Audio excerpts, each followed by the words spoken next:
Hello बच्चों, very good morning. आज अपन पढ़ रहे हैं हार्डमानिया। हार्डमानिया किस में आता है? फाइलम कॉर्डेटा में, जिसके कैरेक्टर मैं पहले ही बता चुकी हूँ आपको कि इसके अंदर नोटोकॉर्ड और vertebral column present, pharyngeal gill slit present, dorsal tubular nerve cord present, post anal tail present. Urochordata subphylum है। यूरोकॉर्डेटा क्यों कहते हैं? क्योंकि यूरो मीन्स होता है टेल, यानी टेल में कॉर्डेट के कैरेक्टर प्रेजेंट होते हैं, इसलिए इसको यूरोकॉर्डेटा कहते हैं। क्लास एसिडेसिया, इसको क्लास एसिडेसिया में आता है और जनरली, और इसके ऑर्डर कौन सा? स्टोलिडो ब्रैंकेटा। जीनस हार्डमानिया। हार्डमानिया जो होता है वो सामान्य रूप से इसे एसिडेसिया, एसिडियन या सी स्क्वायर्ड कहते हैं। क्या बोलते हैं इसको? एसिडियन या सी स्क्वायर्ड, समुद्री फव्वारा। सी स्क्वायर्ड भी कहते हैं इसको, है ना? क्यों? क्योंकि ये सी स्क्वायर्ड, समुद्री फव्वारा भी कहते हैं। ओके, ठीक है ना? क्यों बोलते हैं समुद्री फव्वारा? क्योंकि इसमें जेट के रूप में पानी जो होता है एक तरफ से अंदर एंटर करता है, दूसरी तरफ से बाहर निकलता है। अब सुनिए कि इसको जो हार्डमानिया का जीनस था, जो जीनस था हार्डमानिया, उसको पहले क्या बोलते थे? उसको पहले रैप्डोसिंथिया के नाम से जाना जाता था। इस हार्डमानिया को किसके नाम से जाना जाता था? मैं अलग से बता देती हूँ, ठीक है? हार्डमानिया को किस नाम से जानते थे पहले? रैप्डोसिंथिया के नाम से जाना जाता था।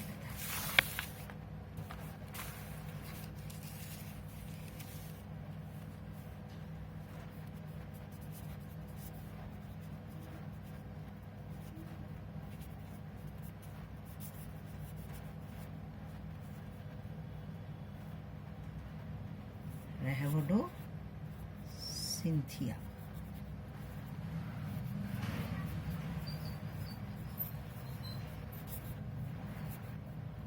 ठीक है, इसके नाम से पहले जाना जाता था इसको। किसको? हार्डमानिया को इस नाम से पहले जाना जाता था।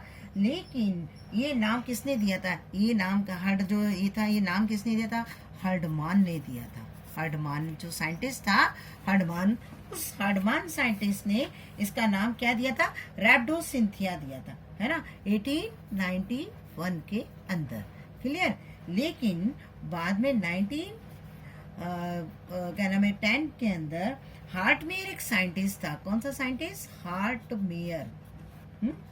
हार्टमेयर एक साइंटिस्ट था।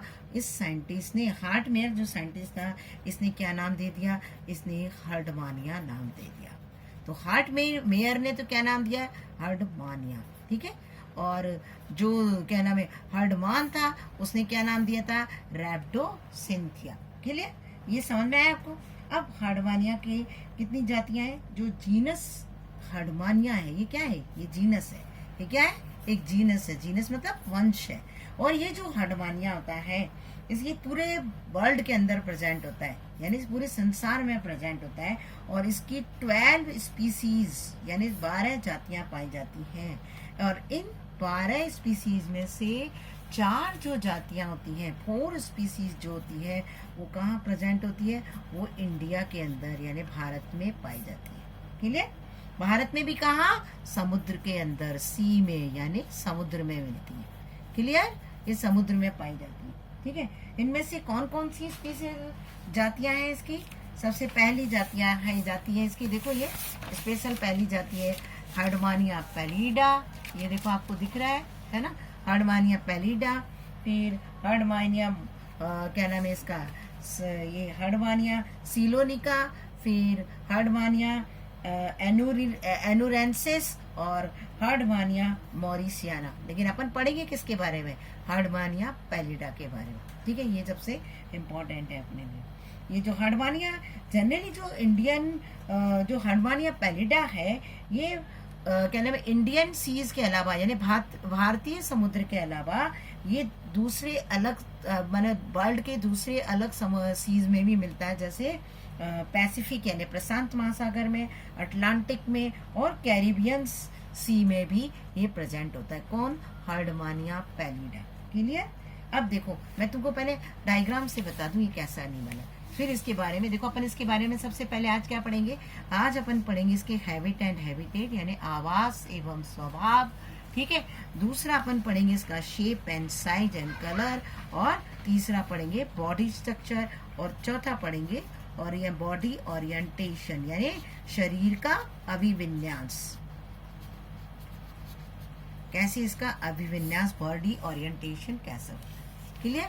तो आज अपन पढ़ते हैं हार्डमानिया कैसा होता है। देखो बच्चों, ये रहा हार्डमानिया, आपको दिख रहा है पूरा क्लियर दिख रहा है ना अच्छे से, ठीक है। ये हार्डमानिया है ना, हार्डमानिया।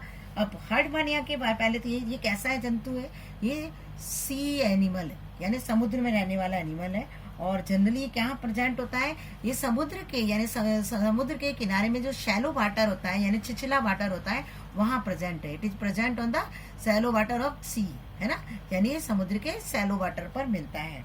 सिंगल होता है, ऐसे पूरा ग्रुप के अंदर प्रेजेंट नहीं होता, सिंगल एकल प्रेजेंट होता है यानी एकल होता है, और सॉलिटरी स्थानबद्ध होता है यानी सिंगल और सॉलिटरी, वो सीडेंट्री मतलब स्थानबद्ध। तो एकल और स्थानबद्ध जंतु है, समुद्रवासी जंतु है, समुद्र के छिछले किनारे पर प्रेजेंट होता है यानी सिंगल और सॉलिटरी, वो सेडेंट्री है। It is present on the shallow water of sea. Clear. और एसिडियन बोलते हैं इसको, हार्डमानिया का दूसरा नाम क्या है, एसिडियन, ठीक है। तो एसिडियन होता है जो कि जनरली कहाँ प्रेजेंट रहता है, ये जो होता है रॉक्स पर, चट्टानों पर, रॉक्स है यानी चट्टानों पे, है ना। और क्या नाम है उसका, समुद्र के जो सबस्ट्रेटम होता है, सी सबस्ट्रेटम होता है ना, उस पर सी का जो बॉटम होता है, समुद्र का जो तल होता है उस पर प्रेजेंट होता है, समुद्र के बॉटम पर, रॉक्स पर ये प्रेजेंट होता है, उस पर ये चिपका हुआ रहता है, किसके द्वारा, अपने फुट के द्वारा चिपका हुआ रहता है, ठीक है।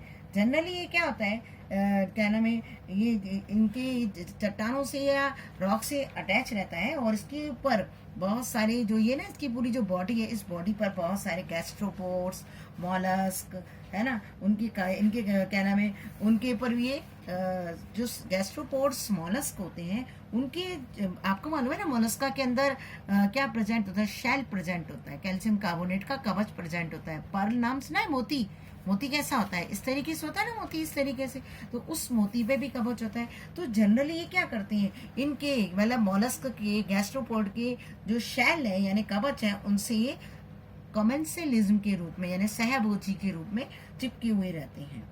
और इसके अलावा बहुत सारे एनिमल्स जैसे क्या है, गैस्ट्रोपोड्स हैं, मॉलस्क हैं, डाइटम्स हैं, है ना, फ्लैटवर्म्स हैं, सिलेंट्रेट्स हैं, ये भी क्या होते हैं, इस हार्डमानिया की आउटर सरफेस पर अटैच रहते हैं। ये देखो, ये तो खुद चिपका हुआ है ही, ये तो खुद अटैच होता है, किससे अटैच हो जाता है, ये गैस्ट्रोपोड और मॉलस्का के शेल से अटैच हो जाता है, ठीक है। और इसके बॉडी पर भी बहुत सारे क्या चिपके हुए हैं, इसकी बॉडी पर बहुत सारे गैस्ट्रोपोड अटैच हैं, मॉलस्क अटैच है ना, और डाइटम्स हैं, एल्गी है, फ्लैटवर्म्स हैं, चपटे क्रमी जिसको कहते हो, क्रस्टेशियंस हैं, सिलेंट्रेट्स हैं, ये सारे हार्डमानिया के बाहरी शेल पर या बाहरी कवच पर देखे जा सकते हैं, ठीक है। जनरली कैसे होते हैं बच्चों, सीलियरी फीडर, पक्षमाभी फीडर होते हैं, है ना। पोषण इसमें कैसा होता है, सीलियरी होता है, पक्षमाभी होता है, न्यूट्रिशन इसमें सीलियरी होता है यानी पोषण इसमें पक्षमाभी होता है। और वाटर करंट के साथ क्या करती है, वाटर करंट होती है ना, वो यहाँ से अंदर आती है इस तरीके से और इससे बाहर निकल जाती है।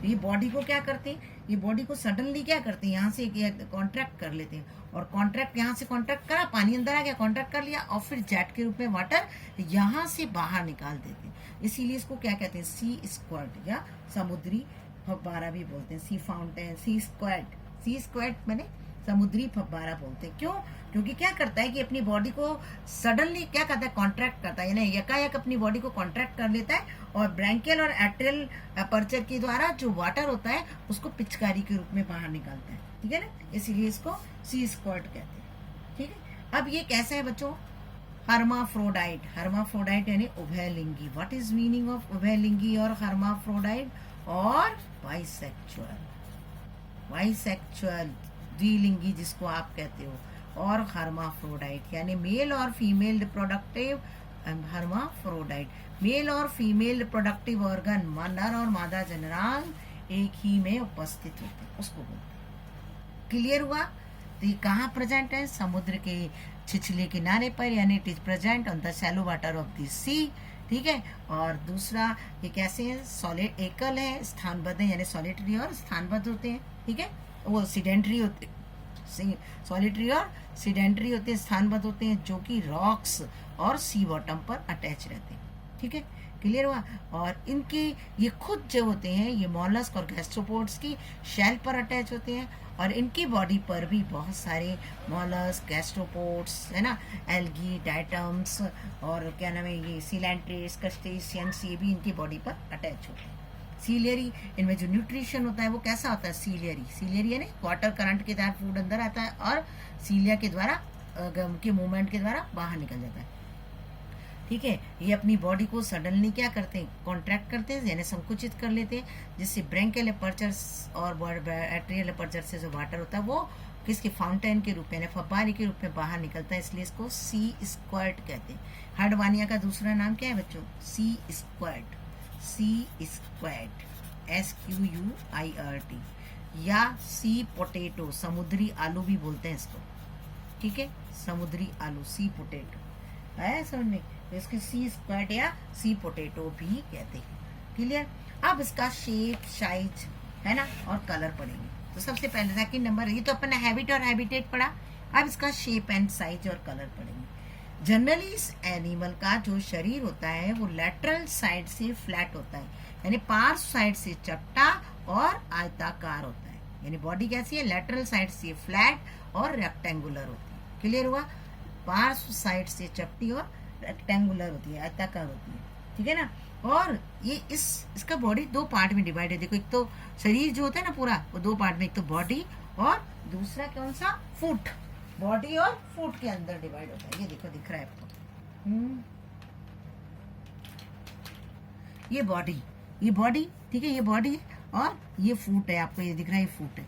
ठीक है, तो जहां से इस फूट के द्वारा अटैच रहेगा, तो नेचुरली जहां से अटैच रहता है यानी इसकी जो संलग्न सतह होती है वो कैसी होती है, सक्रिय होती है, नैरो होती है। अटैचमेंट साइड जो उसका कैसा है, नैरो होता है। और जो क्या नाम है इसका जो फ्री एंड है, ये फ्री एंड होता है यानी स्वतंत्र सिरा चौड़ा होता है। तो बॉडी कैसी है, पार्श्व से चपटी आयताकार, जिसका संलग्न वाला सतह कैसी होती है, सक्रिय होती है, और स्वतंत्र सिरा कैसा होता है, चौड़ा होता है। यानी इसकी जो attachment side is the narrow end the free end is the broad. Clear, okay, आया ना सुनने। अब जब अपन इस एनिमल को तुरंत वाटर से बाहर निकालते हैं, यानी लाइव रहता है ना, जिंदा रहता है, तो उसको तुरंत पानी से बाहर निकाल देंगे, तो इसकी जो बॉडी होती है ना, बॉडी के ऊपर ब्लड वेसल्स होती हैं, तो ब्लड वेसल्स ऊपर सरफेस पर आ जाती हैं। तो ब्लड वेसल्स जब ऊपर, बॉडी की ब्लड वेसल्स ऊपर सरफेस पर होती है, तो इसीलिए हमको कैसा दिखाई देता है, पिंक कलर का दिखाई देता है। आगे ना सुनने। और इस पे क्या होते हैं, इसमें जो एम्पुला प्रेजेंट होता है, एम्पुला इसका एक स्ट्रक्चर है, इसके टेस्ट में प्रेजेंट होता है बच्चों। अभी पूरा स्ट्रक्चर के बारे में बताऊंगी, ये जनरल। तो टेस्ट पर एम्पुला प्रेजेंट होता है, और एम्पुला कैसा होता है, वस्कुलराइज होता है, चमकता है, और चमकने के कारण इसमें कहीं कहीं पे धब्बे जैसे दिखाई देते हैं, पैचेस। क्लियर हुआ। तो बॉडी लेटरल साइड से चपटी, रेक्टेंगुलर, ठीक है, संलग्न सिरा इसका कैसा, सकरा, फ्री एंड कैसा होता है, चौड़ा होता है। जब इसको हम तुरंत सेपरेट करते हैं तो ये हमको कैसा दिखाई देता है, पिंक कलर का दिखाई देता है। और जब लेकिन इसको हम प्रिजर्व लाते हैं, जैसे आप लैब वगैरह में देखोगे ना, तो ये हमको कैसा दिखाई देगा, प्रिजर्व रहता है, तो ये ब्राउनिश कलर का या रेडिश ब्राउन कलर का दिखाई देगा, लाल भूरे रंग का दिखाई देगा। क्लियर। अब अपन पढ़ेंगे इसका बॉडी स्ट्रक्चर यानी एक्सटर्नल स्ट्रक्चर। बॉडी स्ट्रक्चर कैसा होता है, अपने को मालूम है, हर्डमानिया का पूरा शरीर किससे ढका हुआ है, टैस से। सबसे इंपॉर्टेंट चीज, हर्डमानिया कौन से फाइलम में आ रहा है, सब फाइलम में यूरोकॉर्डेटा के अंदर आता है बच्चों। और आपको मैंने बताया था कि जिसका टेस्ट होता है, वो टेस्ट किसका बना होता है, इसका जो टेस्ट होता है वो ट्यूनिसिन का बना हुआ है। किसका बना है, ट्यूनिसिन का। और ट्यूनिसिन खुद किसकी बनी हुई है, सेलुलोज की बनी हुई है। किसकी बनी हुई है, सेलुलोज की। इसीलिए जो यूरोकॉर्डेटा के एनिमल है वो ट्यूनिकेट्स कहलाते हैं, क्योंकि इनमें ट्यूनिसिन की कवरिंग प्रेजेंट होती है। तो टेस्ट किसका बना है, ट्यूनिसिन का। ठीक है, तो बॉडी के चारों तरफ क्या है, बॉडी किससे ढकी हुई है, इसकी ट्यूनिसिन एंड टेस्ट से ढकी हुई रहती है ना। और इसकी बॉडी दो पार्ट में डिवाइड है, एक तो बॉडी, ये पूरा इतना बड़ा बॉडी दिख रही है आपको, और दूसरा कौन सा, फुट। बॉडी इसका डिस्टल एंड, ये क्या है, ये जो जिस भाग से अटैच होता है उसको अपन वो प्रॉक्सिमल एंड कहते हैं, यानी समीपस्थ भाग। और जो भाग इसका स्वतंत्र है यानी फ्री है, उसको अपन डिस्टल एंड कहते हैं। समझ गए। तो इसका जो दूरस्थ वाला भाग है, ये दूरस्थ हो गया ना, डिस्टल एंड हो गया, ये समीपस्थ हो गया यानी प्रॉक्सिमल एंड हो गया। तो दूरस्थ वाला डिस्टल एंड वाला भाग कैसा होता है, ये बॉडी कहलाता है, और इसके नीचे वाला भाग जो क्या कहलाता है, फूट कहलाता है ना। नीचे ये जो बॉडी होती है वो फूट की अपेक्षा कैसी होती है, अधिक चौड़ी होती है और थोड़ी लंबी भी ज़्यादा होती है। इसके दोनों सिरों से क्या निकले हुए रहते हैं, दो सिलेंड्रिकल शेप के प्रोसेस निकले रहते हैं, यानी इसके दोनों सिरों से बेलनाकार प्रवर्ध निकले हुए रहते हैं। इसके बोथ एंडेड ऑफ द हार्डमानिया क्या नाम है, the two cylindrical shape projections emerges, that is called branchial siphon and atrial siphon।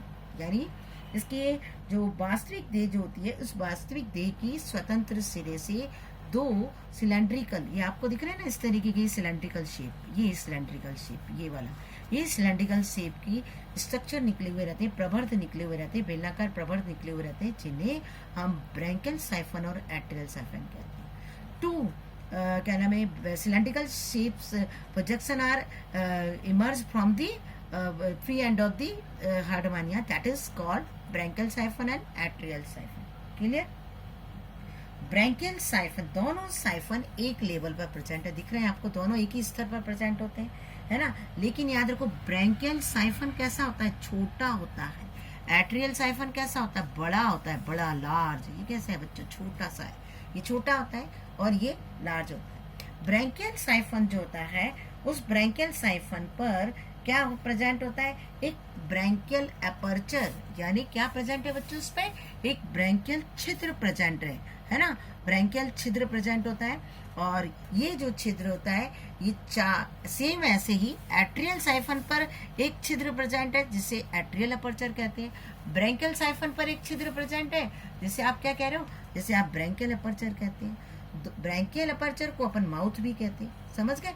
तो जो माउथ और क्या नाम है एट्रियल अपर्चर है, ये दोनों की दोनों जो होते हैं, ये चार लोब्स के द्वारा, आपको दिख रहा है ना इस तरीके से, चार लोब्स से दिख रहे हैं, इन चार लोब्स और लिप्स के द्वारा प्रोटेक्ट रहते हैं। क्या चीज प्रोटेक्ट रहती है, माउथ और ब्रैंकियल अपर्चर तथा atrial aperture, that is protected by the four lobed structure और फोर लिप्स।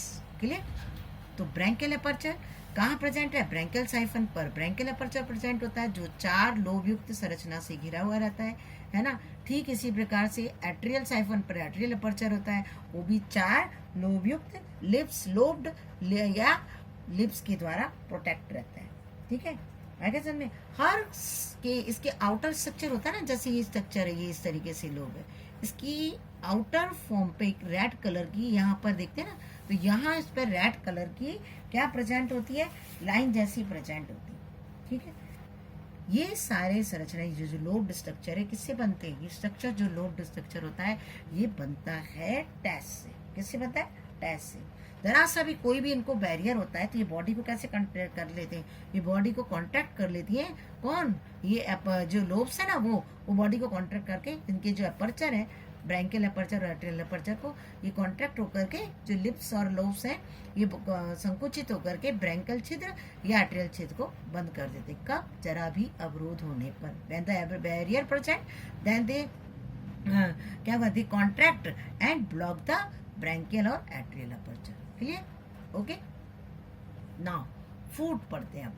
तो ये समझ में आया, बॉडी ब्रॉड है किसकी अपेक्षा, फूट की अपेक्षा। जो इसका डिस्टल एंड है, दूरस्थ सिरा आता है, वो स्वतंत्र बॉडी भाग कहलाता है, ये भाग अधिक चौड़ा होता है किसकी अपेक्षा, पाद की अपेक्षा। और इस पे दो साइफन होते हैं, ब्रैंकियल साइफन और एट्रियल साइफन। इसमें एट्रियल साइफन बड़ा होता है, ब्रैंकियल साइफन स्मॉल होता है। ठीक है, और दोनों ब्रैंकियल साइफन और एट्रियल साइफन पर एक एक अपर्चर प्रेजेंट होता है, यानी छिद्र प्रेजेंट होता है, जैसे ब्रैंकियल अपर्चर और एट्रियल अपर्चर कहते हैं। ये दोनों जो अपर्चर होते हैं वो चार लोब्ड स्ट्रक्चर से घिरे हुए रहते हैं, है ना। और ये जो लोब्स होते हैं ये किससे सराउंडेड रहते हैं, एक रेड कलर की लाइन के द्वारा। ये किससे बने हुए हैं, ये टैस से बने हुए रहते हैं। और जब कोई भी बैरियर आता है या कोई भी अवरोध होता है तो ये सडनली क्या होते हैं, ये लोब कॉन्ट्रैक्ट होकर के, कंस्ट्रिक्ट होकर के, यानी संकुचित होकर के छिद्र को बंद कर देते हैं। अब आया फूट। फूट क्या होता है बच्चों, देखो ये आपको दिख रहा होगा फूट, है ना। क्लियर है, ये फूट। फूट जो होता है ये टोटली टैस और ट्यूनिसिन का बना होता है, केवल टैस और ट्यूनिसिन से बना हुआ रहता है।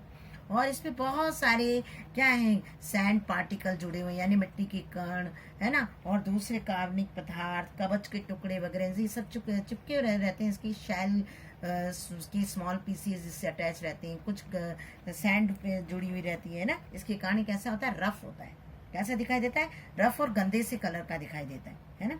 और लेकिन इसका जो फूट का जो शेप और साइज चेंज होता रहता है जब ये सॉलिड सरफेस से फूट अटैच होता है। सॉलिड सरफेस यानी ठोस सरफेस, जैसे ये मोलस्का के कवच से अटैच है या ये रॉक से अटैच होता है। तब क्या होता है कि जब इन दोनों सॉलिड सरफेस से अटैच होते हैं तो उस समय क्या होगा, जब हर्डमानिया किसी भी सॉलिड सरफेस से अटैच होगा तो सीधा इसकी जो बॉडी होती है ना, वो बॉडी सीधे ही एक बड़ा और फ्लैट आधार बना करके चिपक जाती है। उस समय फूट नहीं दिखाई देता, पूरी बॉडी ऐसी चपटी हो जाएगी। कब, जब क्या है, जब सख्त आवरण होता है, यानी ठोस आवरण प्रेजेंट, ठोस सरफेस प्रेजेंट होता है। When the solid surface present, then the body is become flat and broad, okay na, and they attach only by the body surface, not by the food surface। यानी जब ठोस surface होती है जैसे rock या क्या नाम है, मोलस्का का कवच, तो ये अपनी बॉडी की सरफेस, शरीर के द्वारा, यानी इसकी जो बॉडी होती है वो सीधे एक बड़ा चपटा अवतलीय आधार बना करके सतह से चिपक जाती है, समझ गए। और इस समय फूट नहीं होता।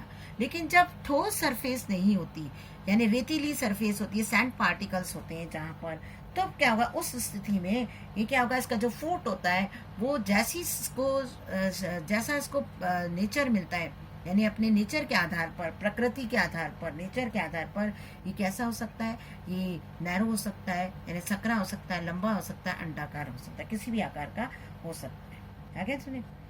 अब जब आधार सतह से, फूट का काम क्या है, फूट का काम क्या होता है, ये आधार से यानी सबस्ट्रेटम से क्या करना है, बॉडी को, मैंने पूरी बॉडी को क्या करना है, अटैच करना है, और उसको कैसा बनाए रखना है, स्टेबल बनाए रखने का कार्य करता है। कौन, फूट। फूट बॉडी को क्या करता है, सबस्ट्रेटम से अटैच करने का काम करता है और स्टेबल बनाए रखने का काम करता है। यानी फूट क्या कर रहा है, आधार सतह से संलग्न और स्थिर बनाए रखने का काम करता है। इसके अलावा भी फूट क्या काम करता है, ये बैलेंसर यानी संतुलन का काम भी करता है, बैलेंसर का काम भी करता है, समझ गए।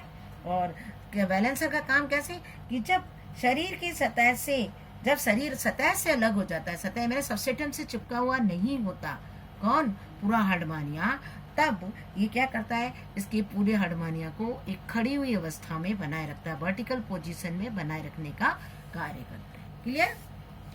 अब इसका अपन केवल क्या पढ़ते हैं, ओरिएंटेशन। ओरिएंटेशन यानी अभिविन्यास। अभिविन्यास में देखो बच्चों क्या होता है, इसकी जो फ्लैट सरफेस है, मैंने बताया था ना, ये लैटरल साइड से फ्लैट होते हैं, तो चपटी सतह, तो उसकी इस तरफ चपटी सतह मतलब ऐसे, ये चपटा है, तो ये चपटा है ना, तो इधर और इधर ये इसकी राइट और लेफ्ट को शो करते हैं। क्लियर, आया ना समझे। और इसका जो हार्डमानिया में दोनों चपटी सतह है ना, इधर इस तरफ आगे और पीछे दोनों चपटी सतह इसकी राइट और लेफ्ट को शो करती है। एंटीरियर और डॉर्सल सरफेस, ये दिख रहा है आपको, एंटीरियर, ये देखो, ये दिख रहा है आपको, दिख रहा है ना, एंटीरियर और डॉर्सल सरफेस, इसको बता रही, एंटीरियर सरफेस ब्रैंकियल और डॉर्सल एट्रियल अपर्चर को शो करती है। क्लियर। और इसके जस्ट अपोजिट वाली सरफेस पोस्टीरियर है ना, और वेंट्रल सरफेस को दिखाती है। यानी इस क्या नाम है, हार्डमानिया के अंदर एक प्रकार का अभिविन्यास पाया जाता है। इसमें दोनों सतह कैसी है, चपटी, तो चपटी सतह तो दाएं और बाएं को बताती है, समझ गए। अग्र और पृष्ठ वाला भाग, अग्र वाला भाग ब्रैंकियल अपर्चर को बताता है और पृष्ठ वाला भाग एट्रियल अपर्चर को बताता है। ठीक है। डॉर्सल वाला पार्ट जिसको आप कहते हैं, डॉर्सल पार्ट के जस्ट अपोजिट वाला पार्ट पोस्टीरियर पार्ट होता है। कौन सा पार्ट होता है, पोस्टीरियर भाग होता है, पश्च वाला भाग होता है, और वेंट्रल यानी अधर वाला भाग होता है। ठीक है, ये इनको बताते हैं। हार्डमानिया में इस प्रकार एक ओरिएंटेशन पाया जाता है। आप इसको खोलोगे तो बहुत अच्छे तरीके से खोलना पड़ता है, इसकी पूरी बॉडी को, जब इसका अपन डायसेक्शन करते हैं तो उसको अलग तरीके से खोलना पड़ता है। इसका एक प्रॉपर ओरिएंटेशन होता है ना, अभिविन्यास होता है, उसी के आधार पर इसको खोलते हैं।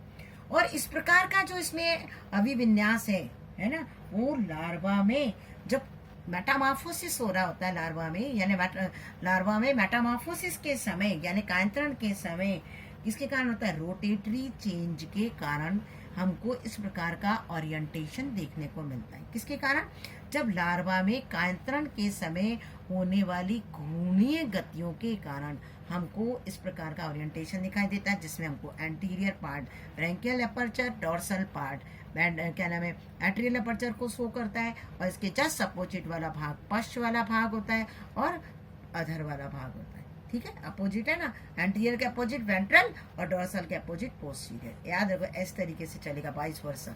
ठीक है, डोर्सल वेंट्रल इधर और ये इधर, ऐसे नहीं होंगे, डोर्सल वेंट्रल इस तरीके से नहीं होगा, इधर होगा। क्लियर, तो ये बात, ये ओरिएंटेशन हुआ। तो आज अपन ने पढ़ा हार्डमानिया का general structure, classification, shape, size और ओरिएंटेशन। नेक्स्ट अपन पढ़ेंगे टेस्ट और ट्यूनिसिंग नेक्स्ट लेक्चर में। ठीक है, ओके, थैंक यू।